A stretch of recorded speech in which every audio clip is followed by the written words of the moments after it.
Hello, my name is Catherine Martin, and I'm going to be talking to you today about frontline advocacy.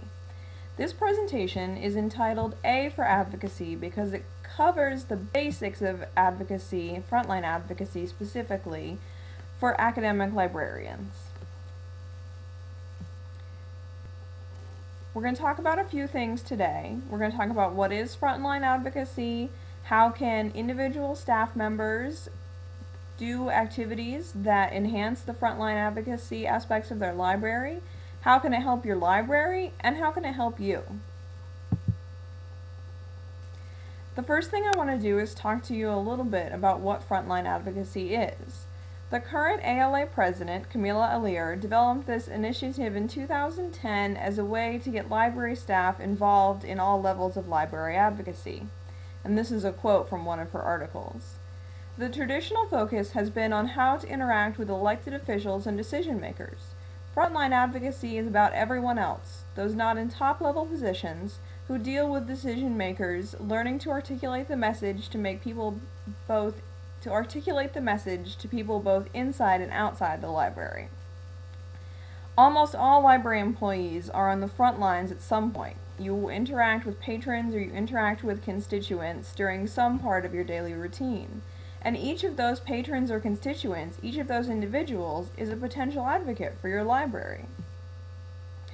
I wanted to give you just this basic example of frontline advocacy, and I'm sure that you've seen these bumper stickers and buttons, I heart my library.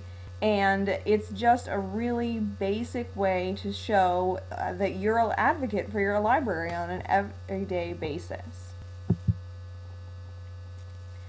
Now, one of the first questions that I get about frontline advocacy is, why do this in academic libraries? Sure, it's great for public libraries, for school libraries, but I think that frontline advocacy is really perfect for academic libraries, and I want to talk to you a little bit about why and about how this can help your individual library.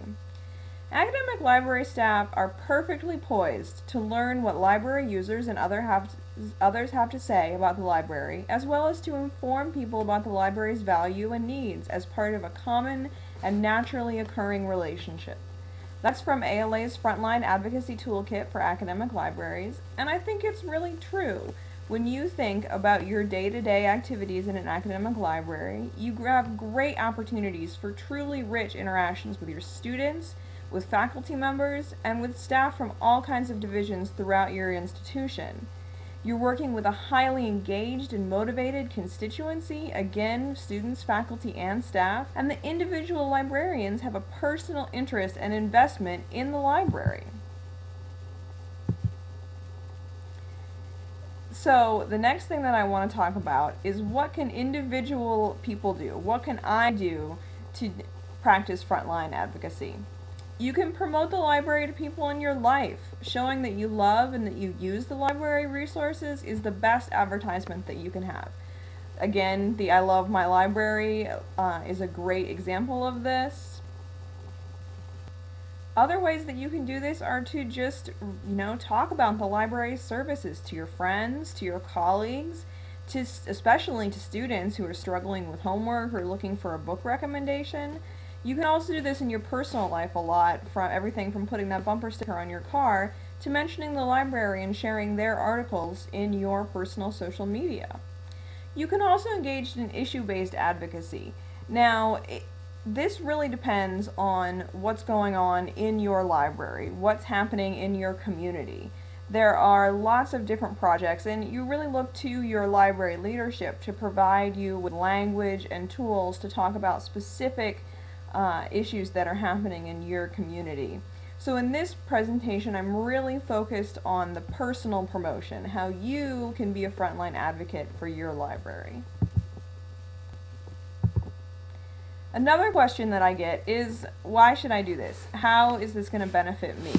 So when I thought about this, I really thought about academic librarians as faculty members and as practitioners.